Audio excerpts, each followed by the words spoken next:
Hello and welcome to West Indies on 99.94 Cricket Every Day. My name is Matthew St. Patrick Hewitt, one half of the Caribbean Cricket Podcast. And with me as ever is Santoki Nagilendran, the other half of the Caribbean Cricket Podcast.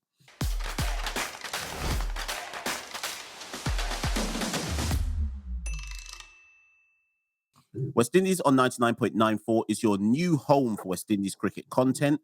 And we'll be dropping into your podcast feed on YouTube or on the 99.94 app. And we'll do that several times every week. So please rate, review, and subscribe. And thanks for joining Cricket's conversation. Today on West Indies on 99.94, we're going to be looking back at Super 50 and Santoki, the victorious Jamaica Scorpions. Santoki, take it away. Yeah, I tried to get out of doing this episode, but eventually I've been forced to discuss the regional 50-over tournament that finished last week, and we saw Jamaica prevail. Now, Machel, firstly, if you want to hear us dissect the group stages, go back and listen to episode 33. Today, we're going to focus on the semi-finals and final. Now, Machel, if someone had said to you 6 months ago, Jamaica would do a clean sweep in white ball domestic competitions, the Talawas prevailed in CPL, and now the Scorpions have prevailed in the Super 50. Similar ways of doing it as well. Lackluster group stages and then came up good in the knockout rounds. Just sort of sum up, how do you feel about this? Jamaica clean sweep in the double, both white ball tournaments. And also, what does it mean for Jamaica domestic cricket at the moment? Very good question. And then the first thing I'll say to start off with is this past week, I've seen more Jamaican cricketers and personnel on Jamaican domestic TV than I have in a long while.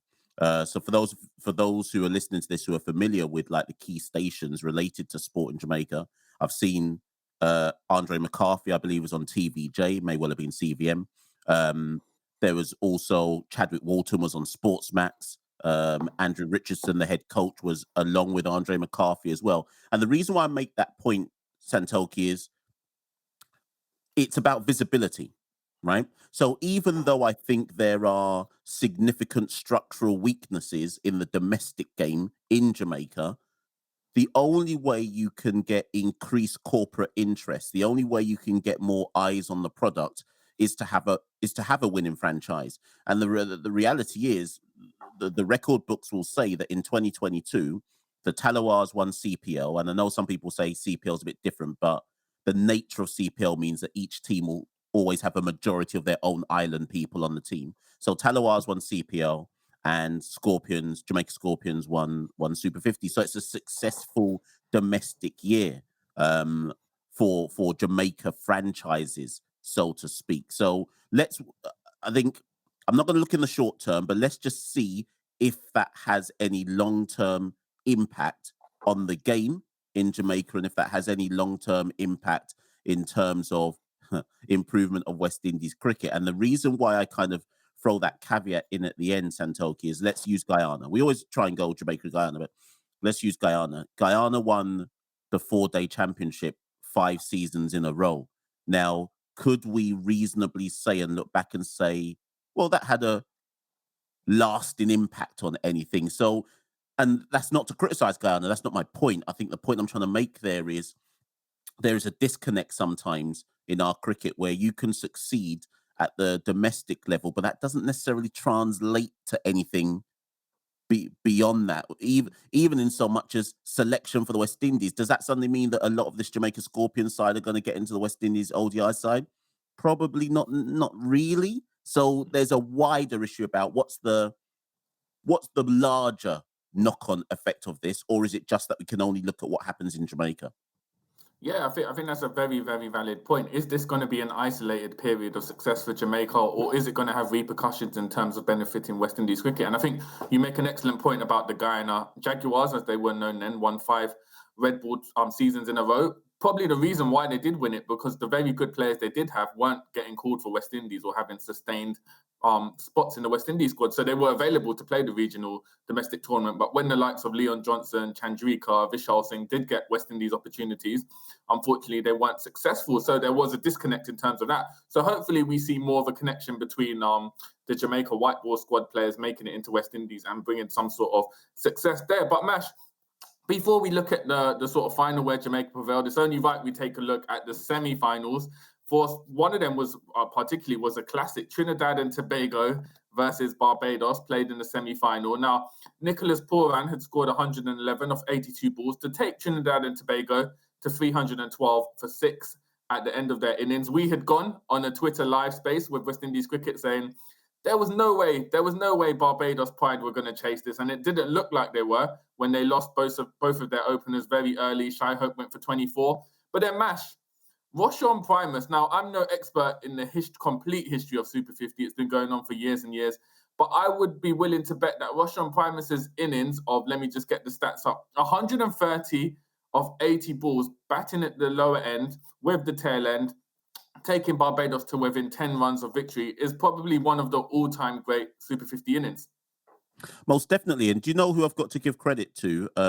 Nikhil Uttamchandani, a good friend of ours on the Caribbean Cricket Podcast, and well, he's well famous now. That's Nikhil. Nikhil had actually said, he came on the Caribbean Cricket Podcast to do a Barbados Pride preview of the squad, and he actually said, and I'm paraphrasing him here, but he actually said, Roshan Primus has the ability to take apart any attack in cricket. And it took until the semi-final. I mean, we saw Roshan do bits and pieces in CPL, in fairness, for the St. Lucia franchise. But it took until the semi-final for Roshan to show exactly what Nikhil meant. And like you say, Santoki, it was an outrageous knock, because at the time he pulled it off, I think at one point the Pride was something like 120 for 5. But this is before Primus got into like Superman gear. So yeah, most definitely, it was an amazing knock and brought Barbados to the brink. And we must give some credit, actually, because going into the final over, I think Shannon Gabriel was the person who defended the final over, and he basically nailed full stump Yorkers time after time after time. And that's the only thing that actually made sure that Roshan Primus couldn't take them over the line. But here's the thing, Santoki. That knock was amazing. And such is the nature of West Indies cricket that when somebody produces a knock like that, immediately, you only have to have one knock in West Indies cricket to start getting questions about your possible international call up. I've already seen some messages sent to me saying, how close is Roshan Primus to an international call up? Now, my thing is, okay, it was a fantastic special knock.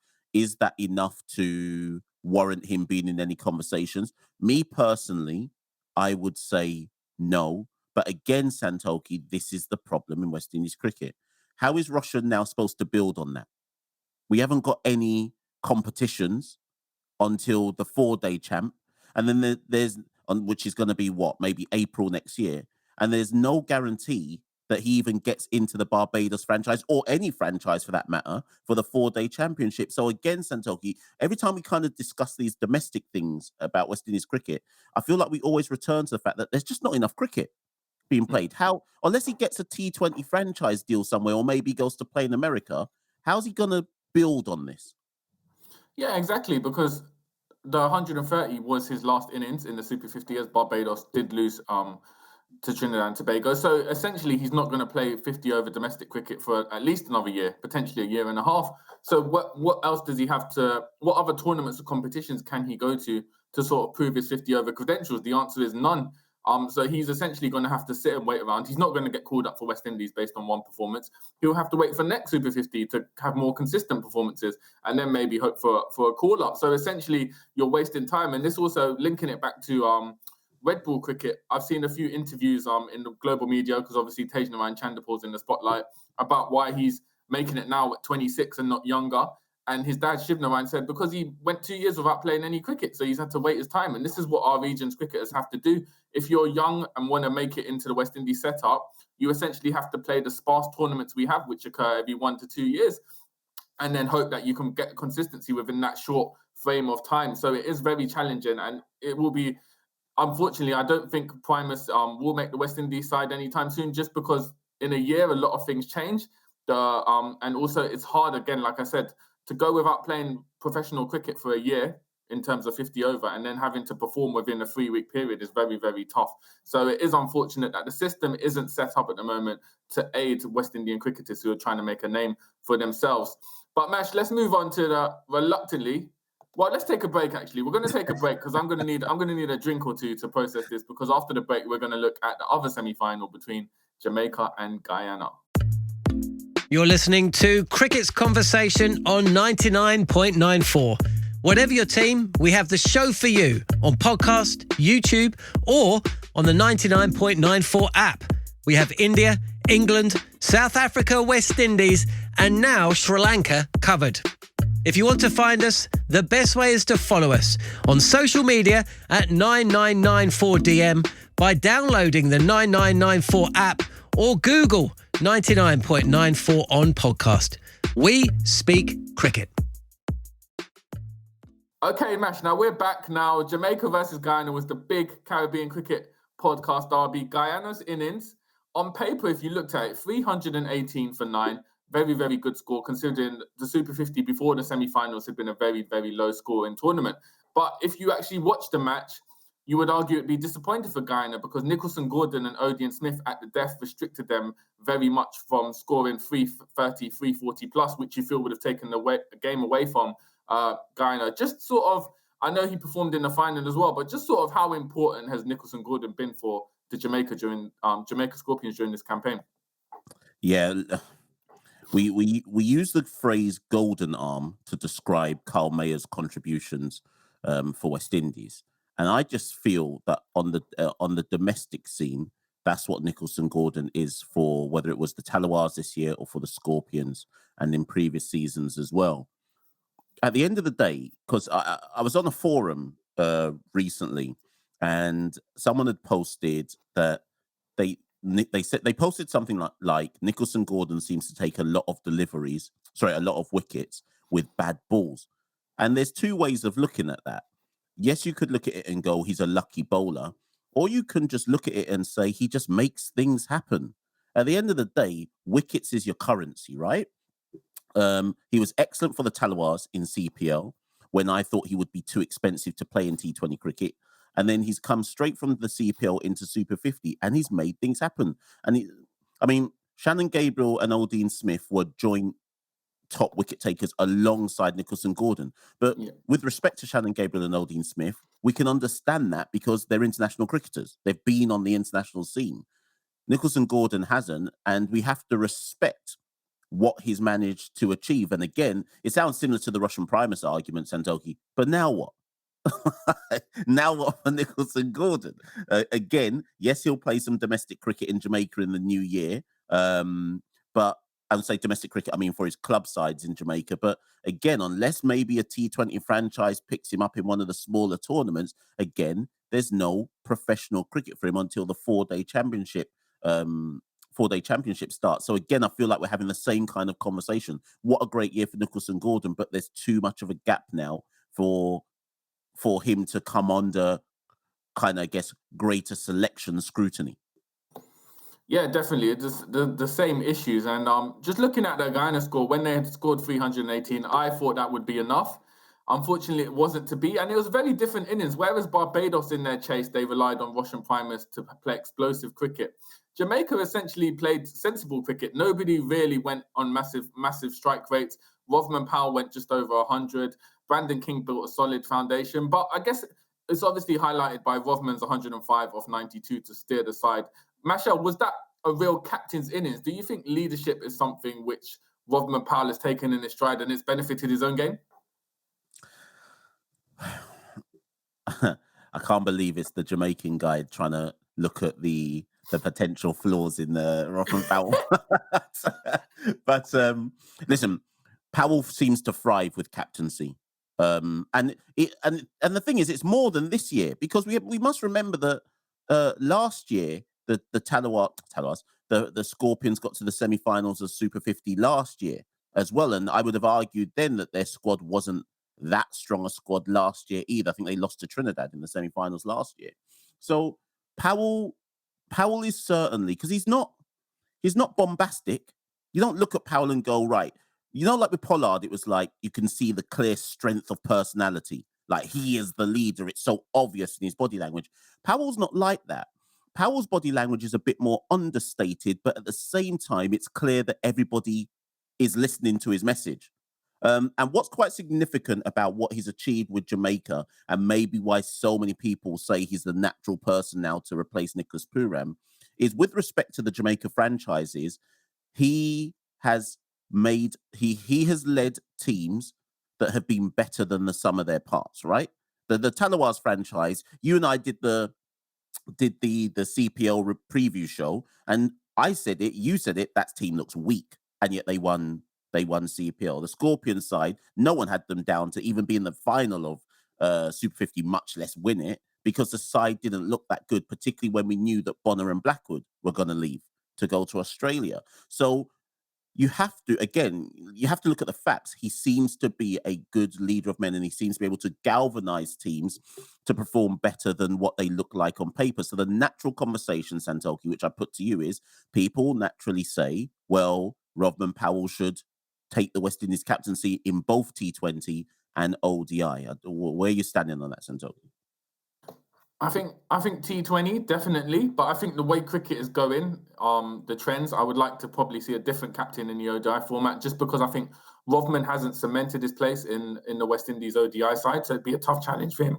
To come in and lead a team, and also, as we've said on our West Indies, with the future of West Indies cricket, culturally it's very different. Obviously, Jamaica, it's easy to galvanise a team where you're all sharing the same culture. West Indies, where it's a melting pot of different cultures, different personalities, it's going to be a bigger task. And I think taking that over in two formats is going to be very, very tough for him. So I would definitely like to see him take over the T20 captaincy. I think he's sort of warranted that. ODIs, I would ideally like to see a Shai Hope, if possible, or someone with a bit more experience in ODIs take over the mantle, because I feel Rodman Powell would put his all into it, but I don't know. I feel like he'd be set up to fail managing the ODI side, just because he hasn't had that much recent experience in the format and hasn't cemented his place in the 11. But it'd be interesting to see what way they go, if they just sort of do what they did with Pollard and Pooran and amalgamate both white ball formats under one captain. So that'd be very, very interesting. Now, Mash, it's only right we talk about the Guyana Harpy Eagles.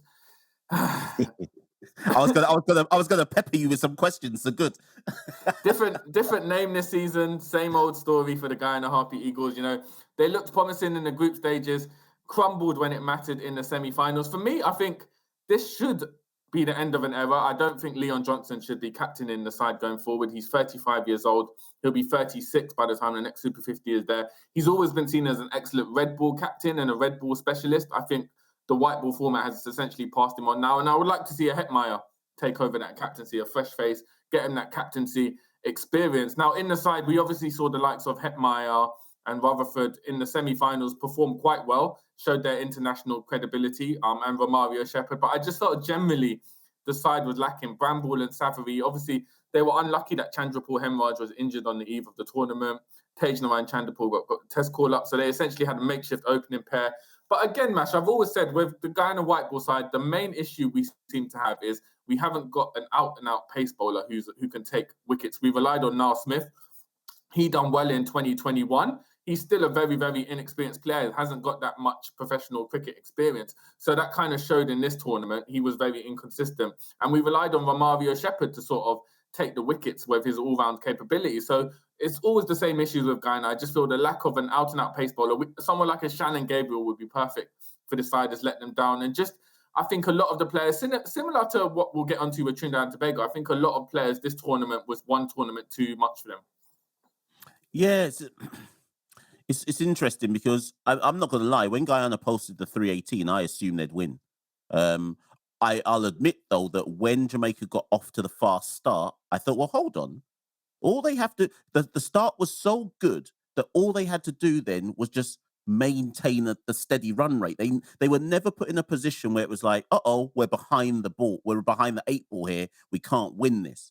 Now, it's so cliched to say it, but we do have to look at it.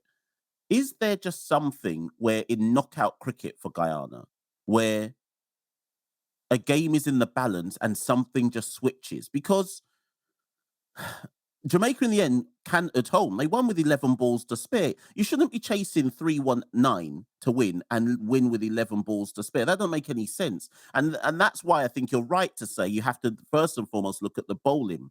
And I do think you're right to say Guyana lacked what I'm going to call it an enforcer bowler who you can just basically give the ball to and say, right, go crank it up to 90 odd and just make it a bit uncomfortable.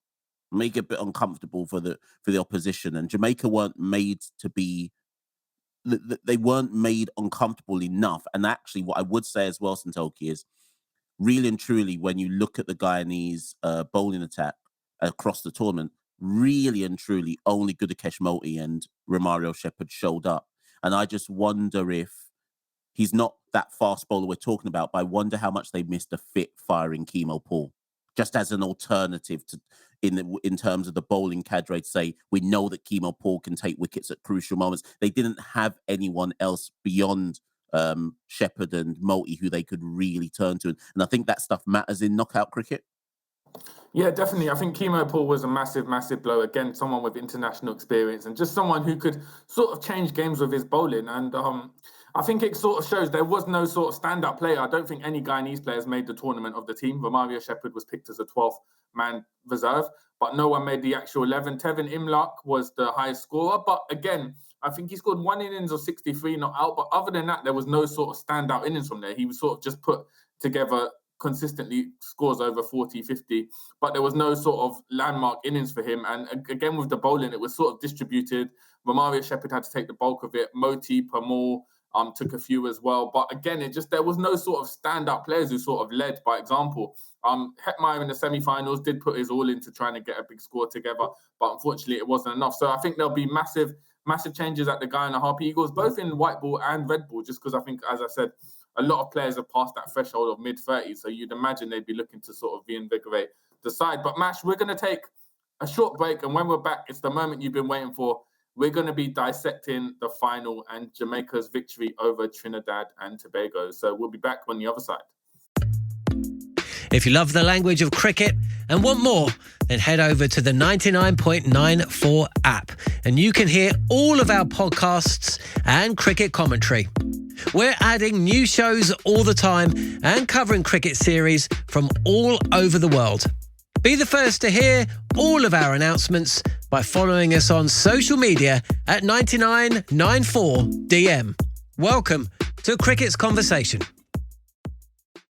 Okay, now, so we come to the final. Trinidad and Tobago put in 217 all out. Now, for me, Machel, that was an excellent bowling performance from Jamaica. Sort of everyone put their hand up and did the job. It was led by Nicholson Gordon again taking 3 wickets, but then Javor Royal took 2 wickets. Odean Smith chipped in with 2 wickets. Dennis Bulai, he only took 1 wicket. We'd seen him be prolific in the group stages, but he only conceded 44 runs, so he kept the economy down. Very, very crucial. Just how impressed were you by that disciplined bowling performance in the final when it mattered? Yeah, most definitely. And ultimately, it's the bowlers that won Jamaica the tournament. And rightly so, because the Jamaica batting lineup without Bonner and Blackwood was never going to be strong enough to consistently win matches with the bat. The bowlers had to put them in a position where the weakened, quote unquote, weakened batting lineup could chase lower totals. And against Trinidad and Tobago, again, with full respect to the Jamaica Scorpion side, their best chance of winning was restricting Trinidad and then hoping they could chase it down. And fundamentally, Santoki, I think the proof is in the pudding, right? When you look at the top wicket takers in the tournament, I'm just going to read this to you. Nicholson Gordon and Odean Smith were tied first. Bulai was third. Javor Royal was 5th. Now, some people say, yeah, of course, Mash, Jamaica played 8 games. But the thing is, the larger point I'm making, Santoki, is they had wicket takers all over their team. So Jamaica knew throughout this tournament, they could all, and think about the point I just made about Guyana before the break. Guyana had Moti and Shepherd and then didn't really know else where their wickets were going to come from. Whereas with Jamaica, Rovman Powell knew, I can turn to Nicholson Gordon, I can turn to Odean Smith, I can turn to Javor Royal, I can turn to Dennis Bulai, I can turn to myself, I can turn to Jamie Merchant. He knew there was pure wicket takers in his side. And that's ultimately what undid Trinidad. Because everybody, like you said, put their hand up. So I think the final ultimately was Jamaica's tournament in a microcosm. Bowlers setting up the match, and then the batters being able to chase down a manageable target. Yeah, and for Trinidad and Tobago, Yannick Carey, obviously an all-rounder known for his spinner, was the highest scorer with 43. Nicholas Pooran, now we've seen Nicholas Pooran in the T20 cricket in Abu Dhabi this week hit 70-odd off 22 balls or something. He only hit 8 of 22 balls, which shows you how tricky it was to sort of navigate the spin bowling of Bulai, and then he was eventually caught by Chadwick Walton of Odean Smith's bowling. So it was a very, very inconsistent batting performance on Trinidad and Tobago, considering they'd posted over 100 more during the semi-final. Now, Mash, Jason Mohammed in the side had an abysmal tournament. I'm not sure what his average was, but mostly single-figure scores throughout the tournament. Darren Bravo, he had some big scores, but also very inconsistent. Do you think this is the last we'll see of these sort of senior batsmen in that Trinidad and Tobago side? I'm really unsure what happens next. And many players, I think every team's got this dilemma, by the way. So let me just pick 4 at random. You said Leon Johnson for Guyana, right? For Jamaica, Chadwick Walton played, and he's 37. Trinidad had Jason Mohammed playing, right? Barbados had Jonathan Carter playing. Now, my point is this: at what stage do you, again, it's the age-old argument, Santoki. At what stage do you have to prioritize the next generation for the wider benefit of West Indies cricket? Because really and truly, should we really be having players who are 35 and older still dominating regional sides? Now, if they're performing at their club level, then the argument is yes. But I just always look at it and think, so look at Trinidad. Let's look at using Trinidad and Tobago. How many games did Jide Gooley actually play in the tournament? Like 2? But come on, this guy was in under 19 winning teams, and he's still having his pathway, quote unquote, blocked, right? It doesn't, at some point, you have to think bigger. You have to think wider and bigger. So actually, to give Guyana their due, someone like Christopher Barnwell isn't picked anymore in white ball cricket. Arguably, he probably should be, but he's not. Because at some point, you have to move these players on and think about the wider aspects of West Indies cricket. Your interview with Tevin Imlach, perfect case in point. It feels like this has been Tevin Imlach's breakout season. And look how old, and look how long it's taken for him to get to that stage. So I do think a lot of teams have to think about what's more important. And I know what you're going to say, Santoki. What's more important, winning Super 50 and 4-day championship, or actually developing younger players? What's actually more important?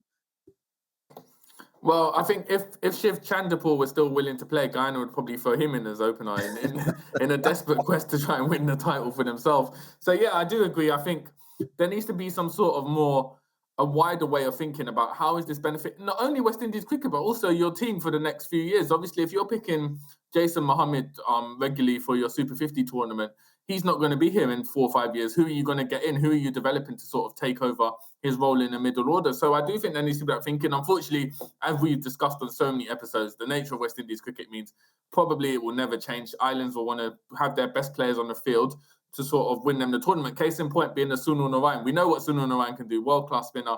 He's never going to play for West Indies again, most likely. So there's immediately a disconnect of, if he was leading wicket taker in the Super 50, what does that mean for West Indies cricket? Nothing, because he wouldn't play for that. So we again have that disconnect between our regional tournament, which is meant to be a feeder for the West Indies format, 50-over format, having a massive disconnect. Now, Machel, in the chase, obviously a relatively low chase, but Chadwick Walton essentially carried the side, 80 of 94 balls, supported by Andre McCarthy. But I think the big narrative was Shannon Gabriel. We talked about how remarkable it was he'd stayed fit throughout the tournament. Unfortunately, when it mattered in the final, he got injured, only managed to bowl 4 overs, even then got 1 wicket. Do you feel that the game basically turned on its head once Gabriel walked off the field? Yeah, in hindsight, that possibly actually was the key moment, because it hamstrung what Pooran could do. And there was a clear moment in the game where Walton and McCarthy were putting together, I think it was a century stand. And there was a clear moment where nothing was working for TNT. And that's the point at which, if Gabriel was fit, Pooran would have turned to him and said, you know what? Give me 3 overs on the bounce and crank it. crank it up. You may go for licks, but at least you're offering something. Gabriel was the only bowler, Dean Smith, Gabriel was the only bowler on that pitch who had the ability, for Trinidad certainly, to do something that no one else could do.